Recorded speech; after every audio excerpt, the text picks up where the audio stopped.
ngayon para balitaan tayo sa unang araw ng pasukan sa Commonwealth Elementary School sa Quezon City. Narito ang ating resident tagagala na si Laila. Laila, may mga binuksan daw na ibang espesyal na klase dyan. Ano yan? Ano nangyari dyan? Yes, Jester, gusto mo ba itong pa-photo op ko? May photo wall ako. May photo wall ako dito. Oha. Tapos bago na itong sash ko, ha? Talagang pinaninindigan ko itong first day of school. Ako ngayon si Welcome Backwards Back. Ayan, ganyan. Pero eto nga ha, etong nakikita ninyo ay isa sa mga paraan ng isa sa mga preschool teacher natin kung paano aliwin ng kanyang mga estudyante para hindi masyadong umiyak. Pero babalikan natin yan mamaya. Yung special class jester na sinasabi mo o tinatanong mo, ito yung tinatawag na madarasa. Yan ha, madrasa. Sorry. Ito yung tinatawag nating madrasa classes kung saan yung ating mga Muslim learners ay tinuturuan ng alphabets, pati na rin magsulat at magsalita ng Arabic. Ang galing. So ito ay open sa ating mga Muslim learners from preschool hanggang grade 6. And if you're not a non-Muslim learner, pwede ka rin daw sumali sa klase na to. Pero syempre, ang pinapriority nila ay yung mga kapatid muna nating mga Muslim. Medyo ang hirap ng posisyon ko, ha? Pwede bang tumayo na? Yan. Medyo nakayabot. Pampaloob na yung camera. Eto. So eto, konting silip lang. Medyo ang ingay ko, no? Ang ingay ko. So konting silip lang tayo. Dito sa classroom ni Ma'am Mia, eto ay mga kinder students. Second batch na to for the morning shift. So kanina, nakita natin si Teacher Mia. Nakita nyo ba yung pa-photo frame? So isa-isa niyang pinipicturan yung kanyang mga estudyante nung first batch sa morning shift at pinapadala niya yung picture na yon sa mga parents. O, di ba cute? So, yun yung isa sa paraan para medyo mawala yung sepangs ng bagets. At kung nakikita ninyo, ayan o, gusto ko sanang hiramin, kaya lang baka umiyak. Hi, baby! Hi! Pwede ko bang hiramin to? Can I borrow? Ayan, hihiramin ko lang. Tingnan nyo, meron pa silang mga pahat at ayan ang kanilang nameplate. So eto, isa pa rin to sa mga paraan kung paano mababawasan yung separation anxiety ng kanilang mga estudyante. So ang pangalan ko ngayon ay Celestine.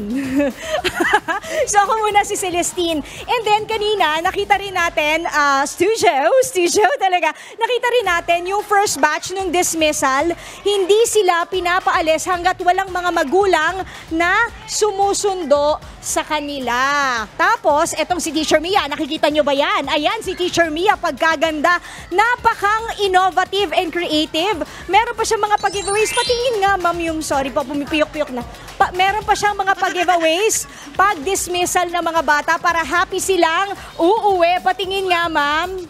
Talagang kinarir ni ma'am. Ayan, o, tingnan nyo. Oo nga. Ganda, di ba? So may lapis, merong ruler, may konting candies and toys, pati na rin sharpener. Galing ito sa bulsa ni ma'am kasi love na love niya ang mga students niya, di ba? Ang galing naman. Talagang ano nila, no? Yung alaga ng teacher. Mula sa photo booth, papunta sa school supplies. Matinding creativity talaga kailangan pag tuturuan mo mga kinder. Naku, yun talaga dapat sinasaludo natin sa National Heroes Day, yung kahapon, diba? Pero Laila, gusto ko lang sabihin, wag mo kalimutan ibalik ka. Parang gusto kong akin na lang din to. Ibalik mo naman, Laila. Ano sinasabi nila? Gusto ko nga sana akin na lang, ikaw naman. Sige, babalik ko na. Pero alam mo, dagdag ko lang.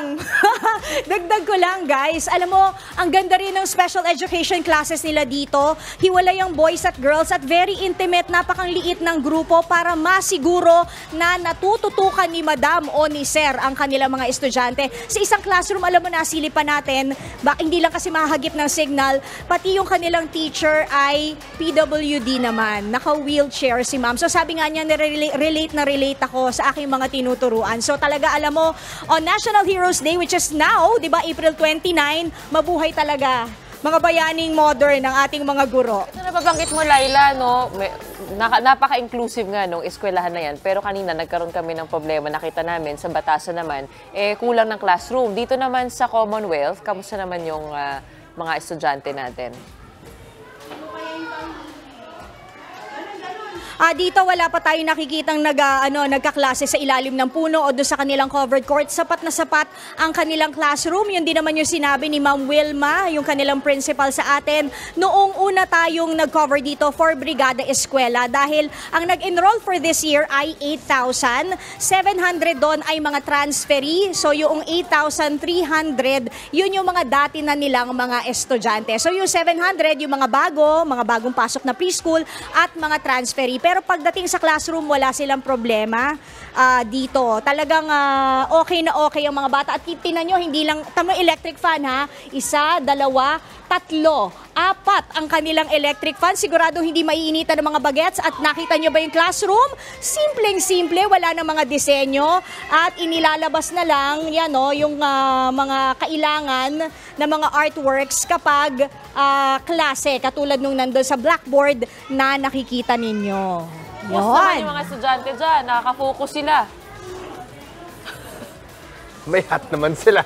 Oo, kaya lang ang ingay ko. Ikaw pala yung problema. ikaw yung- Malagi ka sa noisy. Okay, Sa akin, baka kailangan maglabas ng memo na huwag ka munang papasukin sa classroom. ilalagay na nila ako sa blackboard. Maraming salamat, Laila Pangilinan. Mga kapatid, Jess De Los Santos po, maging maalam at may pakialam sa mga napapanahong balita sa bansa. Tumutok at mag-subscribe sa News 5 social media pages.